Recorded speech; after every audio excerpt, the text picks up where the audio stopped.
চট্টগ্রামে আইনজীবী সাইফুল ইসলামের জানাজায় ঢল নামে লাখো মানুষের। এতে অংশ নিয়ে বেসামরিক বিমান উপদেষ্টা এএফ হাসান আরিফ বলেন, সাইফুল হত্যায় জড়িত কাউকেই ছাড় দেওয়া হবে না। আর বৈষম্য বিরোধী ছাত্র আন্দোলনের আহ্বায়ক হাসনাত আবদুল্লাহর অভিযোগ, ভারতে বসে ষড়যন্ত্র করছে আওয়ামী লীগ। এদিকে তৃতীয় জানাজা শেষে লোহাগাড়ার চুন্তি গ্রামে নিহতের মরদেহ দাফনের কথা রয়েছে।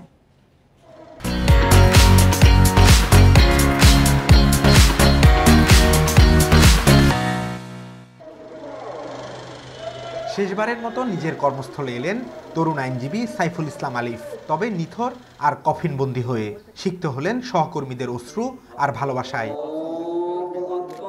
হামলায় নিহত সাইফুল ইসলামের প্রথম জানাজা হয় চট্টগ্রাম আদালত চত্বরে।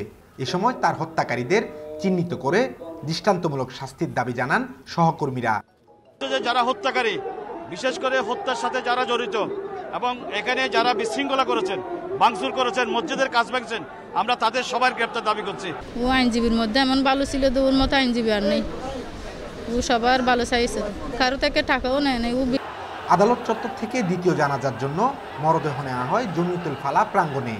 সেখানে অংশ নেন বৈষম্য বিরোধী ছাত্র আন্দোলনের আহ্বায়ক হাসনাত আবদুল্লাহ ও জুলাই শহীদ স্মৃতি ফাউন্ডেশনের সাধারণ সম্পাদক সার্জিস আলম। বলেন, ভারতে বসে ষড়যন্ত্র করে দেশকে অস্থিতিশীল করার চেষ্টা করছে শেখ হাসিনা ও তার দোসররা। আমাদের হিন্দু ভাই এমন হয় নাই যে তার মন্দির ভাঙা হয়েছে, তার সম্পদ দখল হয়েছে। আমাদের দাড়ি টুপিওয়ালা ভাইরাই এসব মন্দিরকে পাহারা দিয়েছে। আমরা দেখেছি যে ষড়যন্ত্র অব্যাহত আছে এবং ভারতে বসে উনি দেশের স্থিতিশীলতা নষ্ট করার জন্য পায়তারা করে যাচ্ছে। জানাজায় অংশ নিয়ে ভূমি ও বেসামরিক বিমান উপদেষ্টা এএফ হাসান আরিফ বলেন, দেশে চক্রান্ত চলছে। ছাত্র জনতার অভ্যুত্থানকে ব্যর্থ করার সব ষড়যন্ত্র প্রতিহত করা হবে। স্টিলের মতো শক্ত থাকবো, পাথরের মতো শক্ত থাকবো, যাতে আগামী যে কোনো প্রচেষ্টা এই বিপ্লবকে, এই গণ অভ্যুত্থানকে ব্যর্থ করার জন্য যে করে থাকুক, যে অঙ্গনারী করে থাকুক, সেগুলো আমরা প্রতিহত করব। পরে এই হত্যাকাণ্ডে জড়িতদের দ্রুত শনাক্ত ও শাস্তির দাবিতে নগরীর টাইগার পাস মোড়ে সমাবেশ করে ছাত্র জনতা। Abdullah Rakib, independent news, Chittagong.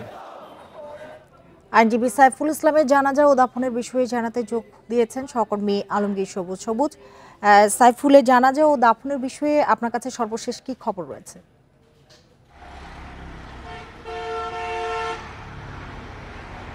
ইতিমধ্যে নিহত সাইফুল ইসলাম আলিফের 3 দফা জানাজা অনুষ্ঠিত হয়েছে।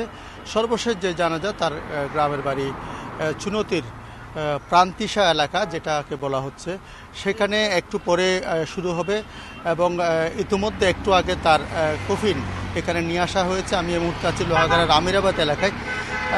যেটা হয়েছে আমরা দেখেছি সকালে, যেটা চট্টগ্রামের আদালত প্রাঙ্গণে যে প্রথম জানাজা অনুষ্ঠিত হয় নিহত সাইফুল ইসলাম আলিফের, সেখানে তার সহকর্মীরা যোগ দেন এবং পাশাপাশি সাধারণ মানুষজন যোগ দেন এবং সেখানে আমরা দেখেছি তাদের মধ্যে অশ্রুসিক্ত একটা দেখেছি এবং ভালোবাসা যে তার সম্পর্কে বলতে গিয়ে তারা বলেছেন অত্যন্ত বিনয়ী একজন ছেলে ছিলেন সাইফুল ইসলাম আলিফ। তিনি নবীন আইনজীবী এবং আইন পেশায় তার সফলতার কথা অনেকে আমাদেরকে বলেছেন। এরপরে যে জানাজা অনুষ্ঠিত হয় সকাল 11টার কিছুটা পরে চট্টগ্রাম শহরের জমিতুল ফালাহ মসজিদ ময়দানে, সেটা অনেক বড় একটা মাঠ। আমরা দেখেছি সেখানে হাজার প্রায় লাখো মানুষের উপস্থিতি আমরা দেখেছি। সেখানে তার সহকর্মী আইনজীবী ছাড়াও সাধারণ মানুষজন এবং বৈষম্য বিরোধী ছাত্র আন্দোলনের নেতৃবৃন্দ ছিলেন, সেখানে উপদেষ্টার উপস্থিত ছিলেন এবং সর্বস্তরের জনতা সেখানে উপস্থিত ছিলেন।